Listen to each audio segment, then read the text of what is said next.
नमस्कार और स्वागत है आप सबका आपके अपने channel Milind Gupte the career guru पर। दोस्तों, मेरा नाम है मिलिंद गुप्ते और आज के इस वीडियो में मैं उन सभी स्टूडेंट्स के लिए एक बहुत ही ख़ास चीज़ लेकर आ रहा हूं जो कि इंग्लिश में काफ़ी कमज़ोर हैं यानी वीक हैं। तो अगर आप हिंदी मीडियम से हैं और आगे कुछ और अच्छा पढ़ना चाहते हैं, आगे अपने कैरियर को बनाना चाहते हैं, या इंग्लिश मीडियम से होते हुए भी आपकी इंग्लिश वीक है, तो इस वीडियो को ज़रूर देखिए। और अगर आप हमारे चैनल पर नए हैं तो हमारे चैनल को सब्सक्राइब ज़रूर कीजिए। तो आज के वीडियो में मैं आपको बताऊंगा कि आप अपनी इंग्लिश को कैसे सुधार सकते हैं, हिंदी मीडियम के स्टूडेंट्स हों या कि इंग्लिश मीडियम के ऐसे स्टूडेंट जिनको कि इंग्लिश की बहुत ज़्यादा दिक्कत है। वो ये सोचते हैं कि हम इंग्लिश बोल नहीं पाते हैं और अगर हम इंग्लिश बोलना शुरू कर दें तो गलत हो जाएगा, इसलिए उनमें कुछ एक हेजिटेशन है, हिचकिचाहट होती है। इसलिए आप फिर हिंदी में बात करना शुरू कर देते हैं और यहीं पर आपकी सबसे बड़ी कमज़ोरी होती है, यहीं से आपकी इंग्लिश सुधर नहीं सकती है।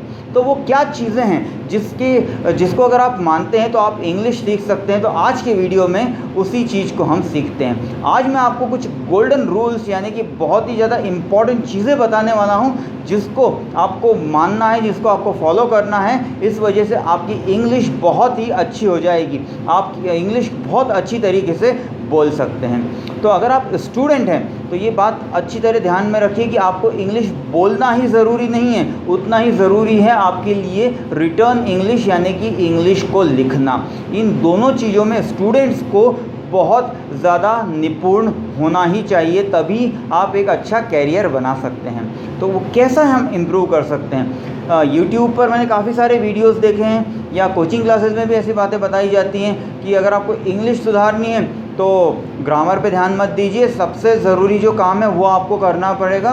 वो क्या है कि आप इंग्लिश वीडियोस देखिए, इंग्लिश मूवीज़ देखिए, इंग्लिश न्यूज़ सुन लीजिए, इस तरह से इंग्लिश गाने सुन लीजिए। इस तरह से आप जो वहाँ पे बोला जा रहा है उसी को आप बोल बोल कर सीख सकते हैं। तो मैं कहूँगा कि इस तरीके को बिल्कुल भी न माने, ये तरीका बिल्कुल गलत है। पहले ही कह रहा हूँ मैं कि ये तरीका बिल्कुल आपके लिए काम का नहीं होगा।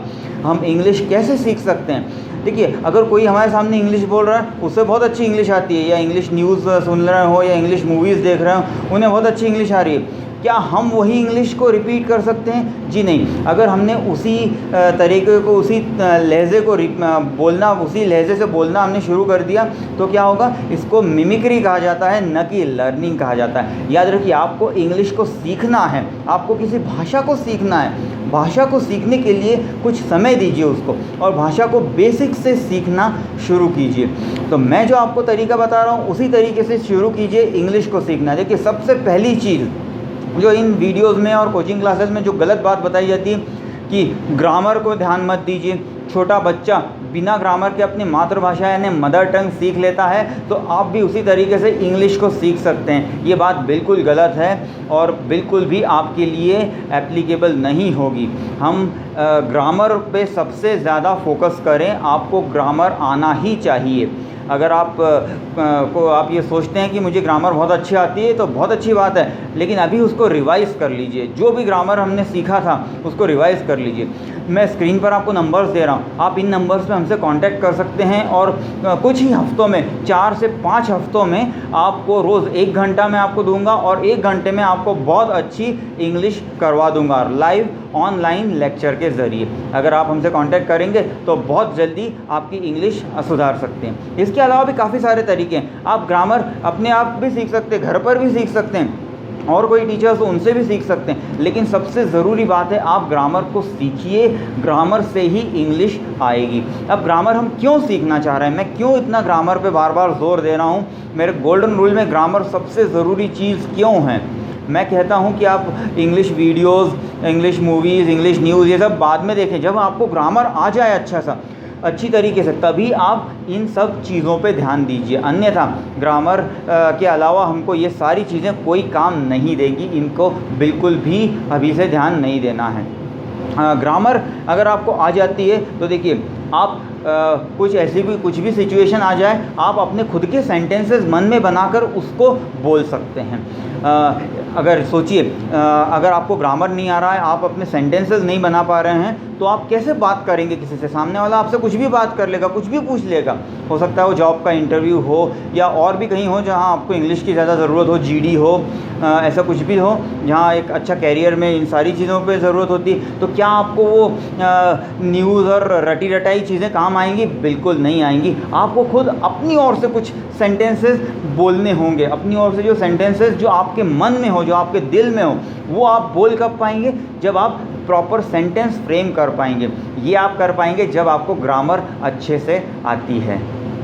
देखिए, सबसे ज़रूरी चीज़ है कि आपको इंग्लिश में सेंटेंसेस बनाना आना चाहिए, और सेंटेंसेस कैसा? करेक्ट सेंटेंस आपको बनाते खुद से आना चाहिए। जब तक आप खुद से एक करेक्ट सेंटेंस नहीं बना पाएंगे, बार बार सेंटेंसेस नहीं बना पाएंगे, हर तरह के सेंटेंसेस करेक्टली नहीं बना पाएंगे, आप इंग्लिश को ना तो प्रॉपरली लिख सकते हैं, ना इंग्लिश को बोल सकते हैं, और ना ही किसी की इंग्लिश बोली हुई आप समझ सकते हैं।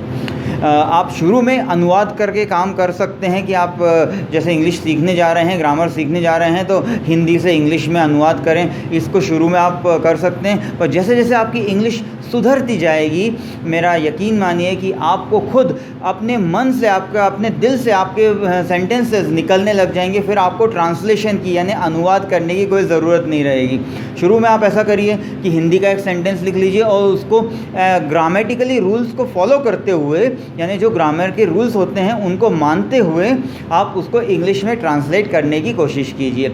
जब आपने ऐसा कई बार कर लिया, कुछ दिनों तक ऐसी प्रैक्टिस करिए आप, और जैसा आपने कई बार इसको कर लिया, फिर आपकी इंग्लिश एक अच्छी तरह सुधरने की एक डायरेक्शन में पहुंच जाएगी। तो इस चीज़ को आप ज़रूर फॉलो कीजिए। आपको पता होना चाहिए कि डू नॉट और डज़ नॉट में क्या फ़र्क है, should have, should not have, would not have. अब इन सेंटेंसेस, इन शब्दों को लेकर हम कैसे सेंटेंसेस बना सकते हैं? इन सारी चीज़ों को आपको पता होना चाहिए और आपको खुद इनको यूज़ करते आना चाहिए, इन सारे शब्दों को। तो ये सारे ग्रामेटिकल रूल्स होते हैं। ऐसे कई सारे रूल्स हैं जिसको मैं टाइम टू टाइम बताता चलूँगा। तो इनको ज़रूर आप फॉलो कीजिए और इनको यूज़ करते हुए आप कुछ सेंटेंसेस शुरू में बनाना अभी से शुरू कर दीजिए। और पहले तो जैसे मैंने कहा कि पहले आप अनुवाद करिए। एक बार आपका अनुवाद हिंदी से इंग्लिश में आपने अनुवाद करना सीख लिया, उसके बाद में फिर आप खुद ब खुद सेंटेंसेस बनाने लग जाएंगे। उसके बाद आपकी इंग्लिश एक बहुत अच्छी तरीके से स्ट्रॉन्ग होने लग जाएगी। फिर आप वो जो बात दूसरे लोग कह रहे हैं कि फिर आप वीडियो देखिए, न्यूज़ सुनिए, बिल्कुल ये सब चीज़ें कर सकते हैं, लेकिन पहले आप ये सीख लीजिए कि कोई सामने वाला बोल रहा है वो क्या बोल रहा है। अदरवाइज़ आप उनको सुनते रहेंगे और उनकी नकल करते रहेंगे, तो आपको खुद को इंग्लिश उसमें नहीं आएगी। मैंने फिर पहले भी कहा था, फिर कह रहा हूँ कि ये एक मिमिक्री होती है, सीखना नहीं होता है। किसी लैंग्वेज को आपको सीखना होगा। तो ये सारी चीज़ें, सबसे पहले आप ग्रामर को फोकस करिए। हमसे आप कांटेक्ट कर सकते हैं, फिर से स्क्रीन पर नंबर दे रहा हूँ। और इंग्लिश को अगर आप सुधारना चाहते हैं तो हमारा ये चैनल ज़रूर सब्सक्राइब कीजिए। इसमें मैं रेगुलरली अभी एक पूरी सीरीज़ लेकर आ रहा हूँ, जिसका आज ये पहला वीडियो है। इसकी रेगुलरली एक पूरी सीरीज़ आएगी जिसमें आप इंग्लिश और इंग्लिश ग्रामर को बहुत अच्छी तरीके से सीख सकते हैं। सो उम्मीद करता हूँ आप हमसे जल्दी संपर्क करेंगे। हमारे चैनल को सब्सक्राइब कीजिए और वीडियो को लाइक कीजिए और उन सभी दोस्तों के साथ में शेयर कीजिए जो इंग्लिश में कमज़ोर हैं और इंग्लिश में अपने सुधार करना चाहते हैं और कैरियर में बहुत आगे जाना चाहते हैं।